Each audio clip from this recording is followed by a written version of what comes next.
Very, very good morning to all my exam fighter family member.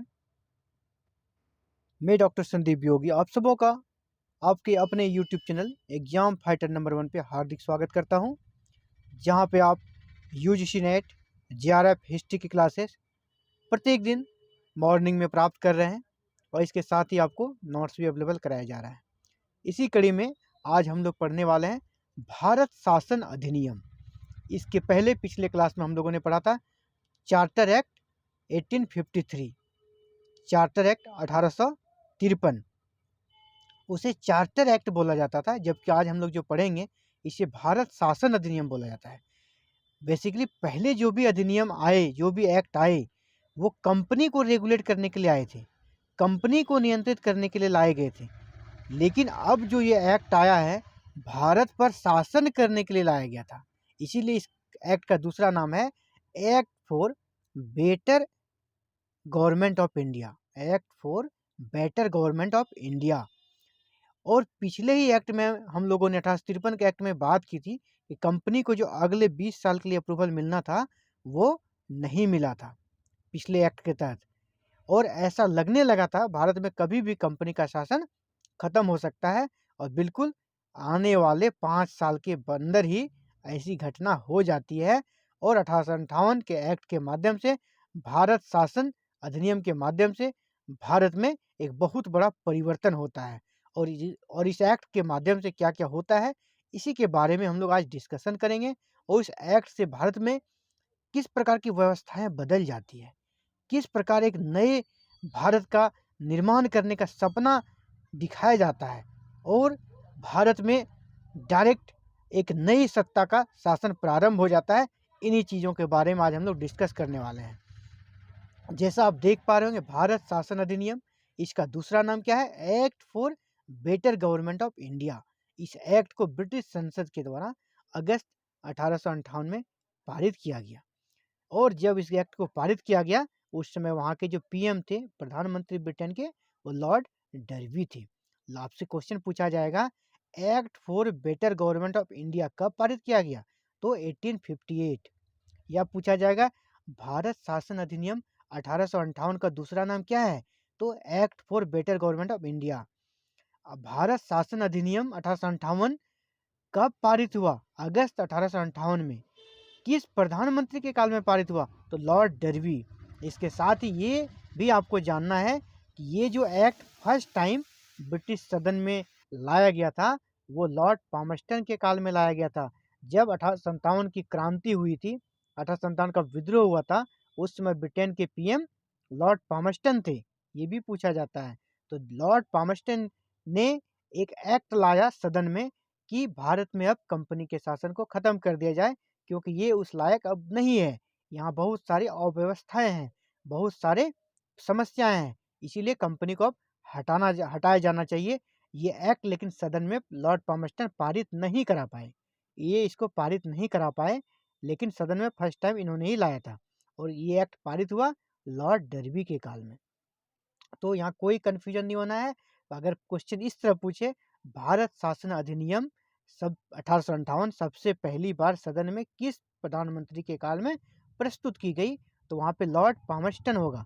लेकिन अगर आपसे ये पूछा जाए किस प्रधानमंत्री के काल में ये पारित हुआ, पास हुआ, तो वहाँ पे आपको लॉर्ड डर्बी होगा। ठीक है, ये तो इस एक्ट के पारित होने की बात रही। अब हम लोग बात करेंगे ये एक्ट क्यों पारित किया गया। तो इस एक्ट को पारित करने के दो कारण थे। पहला कारण 1857 का विद्रोह। पहला कारण था 1857 का विद्रोह। 1857 के विद्रोह के माध्यम से जो भारत में कमियां थी और कुव्यवस्था थी, वो जग जाहिर हो गई। और इस विद्रोह के बाद वहाँ की सरकार को, ब्रिटेन की सरकार को ये सोचने पर बाध्य होना पड़ा कि अब कंपनी को ज़्यादा दिन यहाँ पे खुली छूट नहीं दी जा सकती है।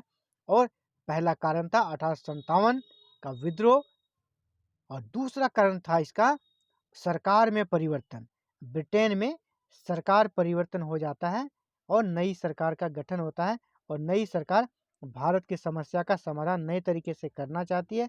और नई सरकार के गठन होने के बाद ये एक्ट पारित हो जाती है, और इस एक्ट को पारित करके भारत में एक नई व्यवस्था कायम करती है। तो अब हम लोग बात करते हैं इस एक्ट के मुख्य क्या प्रावधान थे, इस एक्ट के आने के बाद क्या क्या भारत में लागू किया गया। तो मुख्य प्रावधान, मेन प्रोविजंस पे बात करते हैं। सबसे बड़ा जो परिवर्तन हुआ, भारत में ब्रिटिश ईस्ट इंडिया कंपनी का शासन खत्म हो गया, समाप्त हो गया, और ब्रिटिश क्राउन यानी ब्रिटेन का शासन यहाँ प्रारंभ हो गया। सबसे पहला परिवर्तन हुआ, कंपनी खत्म और वहाँ पे आ गया ब्रिटिश क्राउन, यानी देश के हम लोग गुलाम हो गए इस एक्ट के बाद। इसके बाद हम लोग जानते हैं कि कंपनी के व्यापारिक कार्यों को देखने के लिए, कंपनी के जो व्यापारिक कार्य थे उसे देखने के लिए बोर्ड ऑफ डायरेक्टर्स हुआ करते थे, जिसमें 18 मेंबर होते थे। इसी तरह कंपनी के राजनीतिक कार्य को देखने के लिए बोर्ड ऑफ कंट्रोल हुआ करते थे, जो कि राजनीतिक कार्य करती थी। जब कंपनी खत्म हो गया तो इसे भी खत्म होना था, वही हुआ, बोर्ड ऑफ डायरेक्टर जिसमें 18 मेंबर थे और बोर्ड ऑफ कंट्रोल जिसमें 6 मेंबर थे, ये दोनों को खत्म कर दिया गया। ये दोनों संस्था डिस्ट्रॉय कर दी गई, इसे पूरी तरह से डिजॉल्व कर दिया गया। और क्या कर दिया, एक नई व्यवस्था कायम की गई, और नई व्यवस्था में जो भारत के लिए एक सबसे बड़ा पद क्रिएट किया गया वो था भारत राज्य सचिव, जिसको सेक्रेटरी ऑफ स्टेट बोला जाता था। और ये लंदन में रहते थे, और लंदन में ये रहते थे। और ये जो सेक्रेटरी ऑफ स्टेट होते थे, ब्रिटेन के मंत्रिमंडल यानी ब्रिटेन के कैबिनेट के ही एक मेंबर हुआ करते थे, यानी ब्रिटेन का जो मंत्रिमंडल था उसी का ही कोई व्यक्ति को सेक्रेटरी ऑफ स्टेट बना दिया जाता था, जिसका कार्यालय लंदन में था। और इसके सहायता के लिए, इसके मदद के लिए एक 15 सदस्य वाली परिषद हुआ करती थी। सेक्रेटरी ऑफ स्टेट के हेल्प के लिए एक 15 सदस्यीय परिषद हुआ करती थी। इसका कार्यालय भी कहाँ होता था, लंदन में ही। ये सेक्रेटरी ऑफ स्टेट का मदद करती थी। और इस 15 में ये 8 लोगों की नियुक्ति ब्रिटिश क्राउन के द्वारा की जाती थी, और 7 लोगों की नियुक्ति कंपनी के निदेशक मंडल द्वारा किया जाता था। कंपनी के लोग इन 7 लोगों की नियुक्ति करते थे, 8 लोगों की क्राउन। यहाँ भी आप देख पा रहे हैं जो परिषद है वहाँ पर भी ब्रिटिश क्राउन के लोग ज़्यादा हैं। 15 सदस्य में 8 ब्रिटिश क्राउन के लोग हैं, और भारत राज्य सचिव तो उसका मंत्रिमंडल का ही है, तो मतलब 9 लोग ब्रिटिश क्राउन की तरफ से। तो यहाँ पे पूरी तरह पकड़ बनाने का एक प्रयास है। और एक बहुत ही महत्वपूर्ण बात है, इन जितने भी अधिकारी थे सबका वेतन कहाँ से दिया जाना था, भारत के राजकोष से। सबका वेतन जो दिया जाता था वो भारतीय राजकोष से दिया जाना था। सबका कार्यालय लंदन में हम लोग देख रहे हैं, लेकिन वेतन भारत के राजकोष से दिया जाएगा। और एक जो महत्वपूर्ण परिवर्तन हुआ हम लोग देखते हैं, पहले भारत में कंपनी के अधीन जो पूरे भारत में शासन करती थी, उसमें सबसे बड़ा पद होता था गवर्नर जनरल का। सबसे बड़ा पद होता था गवर्नर जनरल का। अब क्या किया गया, गवर्नर जनरल का पद को समाप्त कर दिया गया। अब गवर्नर जनरल खत्म हो गया, उसके जगह एक नया पद बनाया गया वाइसराय। और ये वाइसराय बेसिकली क्या होते थे, ये क्राउन के प्रतिनिधि होते थे। क्राउन के ये प्रतिनिधि होते थे, या कह सकते हैं सेक्रेटरी ऑफ जो स्टेट था, जो कि सबसे हेड था, जिसका कार्यालय लंदन में था, उस सेक्रेटरी ऑफ स्टेट का एक तरह से एजेंट थे। एजेंट के रूप में ये कार्य करते थे। और ये कहाँ रहते थे, ये भारत में रहते थे। वाइसराय भारत में रहते थे, और गवर्नर जनरल का पद समाप्त किया और वाइसराय को बनाया गया उस स्थान पे। और वाइसराय मुख्य रूप से कंपनी के प्रति अब उत्तरदायी नहीं था, वो एक तरह से क्राउन के प्रतिनिधि होते थे, जो ब्रिटिश सरकार थी उसके प्रतिनिधि थे। और कह सकते हैं ब्रिटिश सरकार के नीचे जो सेक्रेटरी ऑफ स्टेट था, सेक्रेटरी ऑफ स्टेट का ये एजेंट के रूप में कार्य करते थे। इस प्रकार उस वक्त भारत के जो गवर्नर जनरल थे, गवर्नर जनरल लॉर्ड कैनिंग थे। तो लॉर्ड कैनिंग को ही भारत का प्रथम वाइसराय बनाया गया। तो यहाँ 2 क्वेश्चन बनते हैं, भारत का अंतिम गवर्नर जनरल कौन था और भारत का प्रथम वाइसराय कौन था। तो दोनों का आंसर लॉर्ड कैनिंग होगा। इसी प्रकार हम लोग देखते हैं आगे, जब कंपनी का शासन समाप्त हो जाता है और ब्रिटिश क्राउन का शासन स्टार्ट हो जाता है, तो लोगों के मन में एक कन्फ्यूजन की स्थिति होती है। जो भी भारतीय होते हैं उसके मन में कन्फ्यूजन की स्थिति होती है। उसको लगता है अब भारत में क्या होने वाला है। सत्ता परिवर्तन होने के बाद वैसे भी होता है ना कि अगली सरकार किस तरह से कार्य करेगी, और यहाँ तो पूरी तरह से कंपनी का शासन जो कि इतने लंबे समय से चला आ रहा था वो आज खत्म हो रहा है। तो आखिर लोगों भारतीयों के बीच एक कन्फ्यूजन की स्थिति पैदा हो गई थी। किसको? अगर कोई नौकरी कर रहे थे कंपनी के अधीन, चाहे वो सेना में हो या अन्य सरकारी कर्मचारी थे, उनको लग रहा था अब उसका जॉब रहेगा या जाएगा। जो देसी राजे रजवाड़े थे, उन्होंने बहुत प्रकार की संधियां कर रखी थी कंपनी के साथ। कंपनी के साथ बहुत प्रकार की संधियां कर रखी थी। उन्हें लगता था अब उनके संधि पर जो अमल होगा कि नहीं, या संधि टूट जाएगी, या ट्रीटी अब लागू नहीं रहेगी। एक तरह से कन्फ्यूजन बहुत ज़्यादा था। इसी कन्फ्यूजन को दूर करने के लिए जो तत्कालीन ब्रिटेन की महारानी थी विक्टोरिया, उन्होंने एक घोषणा पत्र जारी किया और इस कन्फ्यूजन को दूर करने का प्रयास किया। और वो घोषणा पत्र कब जारी किया? 1 नवंबर 1858 को।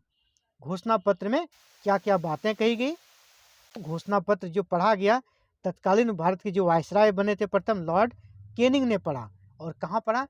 इलाहाबाद के दरबार में।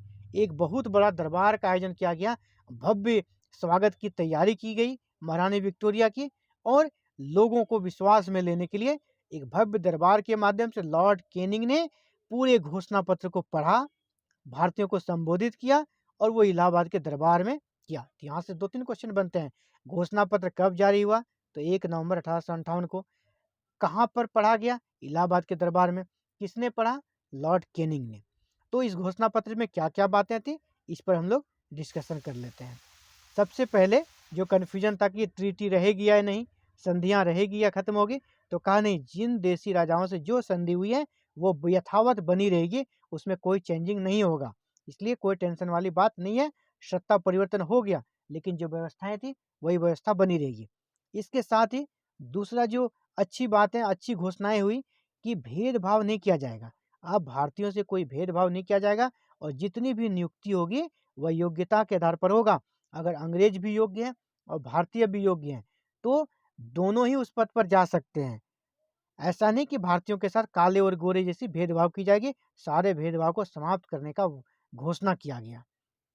इसके साथ ही ये भी देखा गया था कि अंग्रेज हमारे जो संस्कृत धर्म थे, चाहे वो ईसाई धर्म को प्रचार करने का अनुमति दिया हो, तो इससे भी भारतीय आक्रोशित थे। तो अंग्रेजों ने ये घोषणा किया विक्टोरिया के घोषणा पत्र में, हमारी सरकार आपके धर्म में अब हस्तक्षेप नहीं करेंगे। इसके साथ ही साथ आपकी जो परंपराएं हैं, आपके जो रीति रिवाज हैं, चाहे वो सती प्रथा अधिनियम को लाना हो या विधवा पुनर्विवाह को लाना हो, इनके माध्यम से भी कुछ रूढ़िगत जो हमारे परंपरावादी लोग थे वो भी अंग्रेजों के खिलाफ थे। उसको भी कहा अब हम आपके परंपरा में भी विश्वास, परंपरा में जो आप विश्वास करते हैं उसमें हस्तक्षेप नहीं करेंगे, हम लोग आपके परंपरा का सम्मान करेंगे।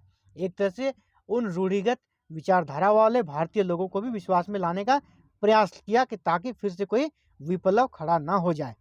धर्म परंपरा में हस्तक्षेप नहीं किया जाएगा और आप लोगों को धर्म, आपकी परंपरा को उचित सम्मान दिया जाएगा। इसके साथ ही डलहौजी के डॉक्ट्राइन ऑफ लैप्स, जो डलहौजी के समय जारी हुआ था, लॉर्ड डलहौजी के समय, और जिसके माध्यम से भारतीय राजे रजवाड़े भयभीत थे। उसे लगता था डॉक्ट्राइन ऑफ लैप्स के माध्यम से मेरे राज्य को हड़प लिया जाएगा, तो उसे भी विश्वास में लिया गया। डॉक्ट्राइन ऑफ लैप्स की जो नीति है वो अब समाप्त कर दी जाएगी। अब किसी के भी राज्य को हड़पा नहीं जाएगा, उसे ब्रिटिश साम्राज्य में विलीन नहीं किया जाएगा। इसके साथ ही ये भी कहा देशी राज्यों के जो आंतरिक मामले हैं उसमें अहस्तक्षेप की नीति रहेगी, ब्रिटिश सरकार उसमें कोई हस्तक्षेप नहीं करेगी। इस प्रकार देखते हैं कि समाज के सभी वर्गों को इस घोषणा पत्र के माध्यम से साधने का बहुत ही अच्छा प्रयास किया। लेकिन क्या हुआ, अंततः हम लोग आगे जब पढ़ेंगे ये देखेंगे, ये बस घोषणा पत्र में ये बातें थी, भेदभाव भी बना रहा और उनकी जो राज्य विस्तारवादी नीति थी वो भी कंटिन्यू बनी रही। इसी प्रकार लास्ट ऑप्शन देखने की जॉब, अगर किसी की नौकरी है तो वो भी कंटिन्यू रही। ये सारी चीज़ें इस घोषणा पत्र में थी। तो अभी हम लोग देख रहे थे 1858 का अधिनियम, जिसे भारत शासन अधिनियम कहा जाता है।